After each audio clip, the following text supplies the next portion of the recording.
আজকে বানাইবো আমি জলপাইয়ের আচার, তবে জলপাইটাকে সিদ্ধ করব না, সিদ্ধ ছাড়াই কাঁচা জলপাই দিয়ে কিভাবে আচার বানাইবেন টক মিষ্টি ঝাল আচার, সেটাই আপনাদেরকে দেখাবো। দেখলে অবাক হয়ে যাবেন, সবাই তো জলপাইটাকে সিদ্ধ করেন, আমি আবার বাপু সিদ্ধ টিদ্ধ করি না, সিদ্ধ ছাড়াই এত সুন্দর লাল লাল কালার করিয়ে আমি এই জলপাইয়ের আচারটা বানাই। তো সবাই যদি জলপাইয়ের আচারটা পাইতে চান তাহলে আমাকে ইনবক্স করিয়েন।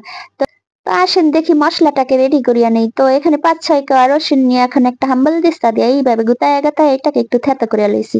এটা কাটার দরকার নেই, এইভাবেই নিবেন সবসময়। আমি কিন্তু এইভাবেই এই রসুনটা করে থাকি। তো উপরের খোসাগুলো এইভাবে দেখবেন উঠিয়া যাবে। এটা এক সাইডে রাখিয়া দিবেন। তারপরে আসেন সরিষা, এখানে কয়টা সরিষা নিয়ে এইভাবে গুতায়া গাতায়া এটাকেও আমি একটু ভাঙ্গিয়া নেব।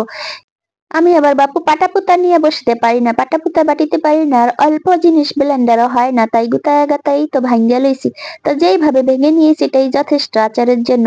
তো তারপরে এই যে জলপাইগুলোকে দেখেন বোটা ফেলাইয়া তারপরে ধুইয়া এই চাকনির ভিতর রাখিয়া দিয়েছিলাম, এটাকে পানি ঝরায় নিয়েছি। তো চলেন এখন আচারটা কিভাবে বানাই।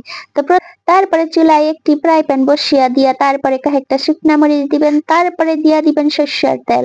সর্ষের তেল দিয়া দিবেন এই যে রসুনগুলি ছেঁচিয়া রাখিছিলাম সেগুলি দিয়া একটু এইভাবে ভাজিয়া লইবেন। ভাজিয়া লইলে তারপর এখানে একটু আদা রসুন বাটা দিয়া দিবেন। আদা রসুন দেওয়ার পরে লবণটা দিয়ে দিয়েছি, কারণ লবণটা দিলে এটা ছিটে ফুটে ওঠে না। তারপরে হলুদ গুঁড়া, মরিচের গুঁড়া, জিরার গুঁড়া, ধনিয়ার গুঁড়া দিয়ে এটাকে এইভাবে লাড়াচাড়া একটু কষাই নিয়ে তারপরে সেই যে জলপাইগুলো দিয়া দিলাম। এখন এটাকে এইভাবে তেলের সঙ্গে একটু ভেজে নিব, কারণ জলপাইয়ের গায়ে পানি থাকলে সেটা শুকিয়ে যাবে। তারপরে ভেঙে রাখা সরিষাগুলো দিয়ে দিলাম, দেখেন কত সুন্দর দেখা যাইতেছে। তো এইভাবে আমি এখন এটাকে রান্না করে নিব ঢাকনা দিয়ে। কয়েক মিনিট পরেই দেখবেন এটা একদম সিদ্ধ হয়ে গিয়েছে। দেখেছেন কিভাবে এটার কালারটা একেবারে পরিবর্তন হয়ে গিয়েছে। চিন্তার কিছু নাই, এখন এখানে সামান্য একটু ভিনেগার দিয়ে দিব, এটাকে সিরকা বলে, তো একটু সামান্য দিয়ে এখন এটাকে ঢাকনা দিয়ে রাখিলাম। ঢাকনা দিয়ে আবার কতক্ষণ রান্না করব, তারপরে দেখবেন জলপাইগুলি একেবারে সিদ্ধ হয়ে ভেটকে চটকে গেছে। এই যে কত সুন্দর হাসি দিয়ে উঠেছে দেখেছেন। তো এইভাবে দেখবেন কতক্ষণ পরে জলপাইগুলো হাসিতে থাকিবে। তারপরে একটা ঘুটনি নিয়ে এইভাবে এটাকে চেপ্পিয়ে ঘুটিয়া ফেলিবেন। তারপরে কিছু তেঁতুল নিয়ে এইভাবে চটকে তেঁতুলটাকে বিচি সহায় দিয়া দিবেন। দরকার কি আবার বিচি ফালানোর দরকার নেই, জলপাইয়ে তো বিচি আছে।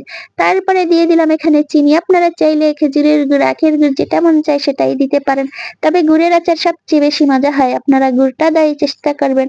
এই তো লাড়াচাড়া দিয়ে পানিটা শুকিয়ে নিয়ে এখন এখানে দিয়ে দিলাম পাঁচফোড়নের গুঁড়া আর দিয়ে দিলাম সামান্য একটু ভিনেগার। তা হয়ে গেল আমার আচার।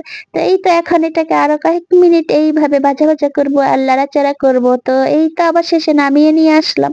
তো ভালো লাগলে অবশ্যই লাইক কমেন্ট শেয়ার করেন বন্ধুরা। কেমন হয়েছে সুন্দর একটি কমেন্ট করে জানাইন। বইনা এত সুন্দর সুন্দর টিপস দেখায়, রেসিপি দেখায়, বইনের ভিডিওতে একটা কেউ লাইক দেন না, একটা লাইক দিয়ে দিন, একটা শেয়ার করে দিন, আর সুন্দর সুন্দর ভিডিও পাওয়ার লেগে চ্যানেলটা সাবস্ক্রাইব করে রাখেন। সবাই ভালো থাকেন, আল্লাহ হাফেজ।